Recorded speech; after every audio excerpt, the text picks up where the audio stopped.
India versus England வந்து ஹெட்டிங்லியில் வந்து என்ன பண்ணியிருக்காங்கன்னு பார்ப்போம். ஸோ இந்தியா வர்சஸ் இங்கிலாந்து வந்து 7 கேம் ஆடிருக்காங்க ஹெட்டிங்லி ஸ்டார்டிங் ஃப்ரம் 1952 to 2021. இதில் 1979 வந்து இந்தியா வந்து has manage to draw. So 1952, 59, 67 வந்து இந்தியா வந்து ஜெயிக்க முடியல. ஸோ 1979 தான் இந்தியா வந்து ஃபர்ஸ்ட் ட்ரா பண்ணியிருக்காங்க. 1986 வந்து இந்தியா வந்து அந்த மேட்சை வின் பண்ணியிருக்காங்க.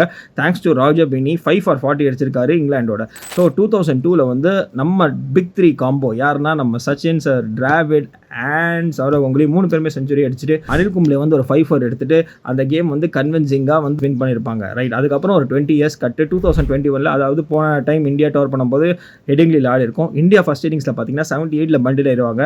இங்கிலாந்து வந்து 400+ அடிச்சுட்டு அதில் ஒரு ரூட் செஞ்சுரி போடுவார். அண்ட் செகண்ட் இன்னிங்ஸ் வந்து இந்தியா ஆடும் போது அன்ஃபார்ச்சுனேட்டாக 291 அவுட் ஆயிருப்பார். அங்கே வந்து சத்தீஸ்வர் புஜாரா ஒரு 91, விராட் கோலி ஒரு 50 அடிப்பார். பட் இந்தியா அன்ஃபார்ச்சுனேட்டாக வந்து அந்த கேம் வந்து இன்னிங்ஸில் தோற்றுருப்பாங்க. அதனால தான் வந்து இந்த தடவை ஃபஸ்ட் மேட்ச் வந்து ஹெட்டிங்லியில் வச்சுருக்காங்க. ஏன்னா இங்கிலாண்டோட பெஸ்ட் பேட்டர் ஜோ ரூட்டோட ஹோம் கிரவுண்ட் நல்ல ஆவரேஜ் வச்சுருக்காங்க. But never ever underestimate rule out Indian. நம்ம ஜஸ்டின் லாங்கர் எக்ஸ் ஆஸ்திரேலியன் கோச்சே சொல்லியிருக்காரு. இந்த சீரீஸ் கண்டிப்பாக ஒரு அமேசிங்கான ஒரு சீரீஸ் இருக்கும். நம்ம யங் இந்தியன் சைட் போக போகிறாங்க. லாட் ஆஃப் சர்ப்ரைசஸ் காத்துட்ருக்கு.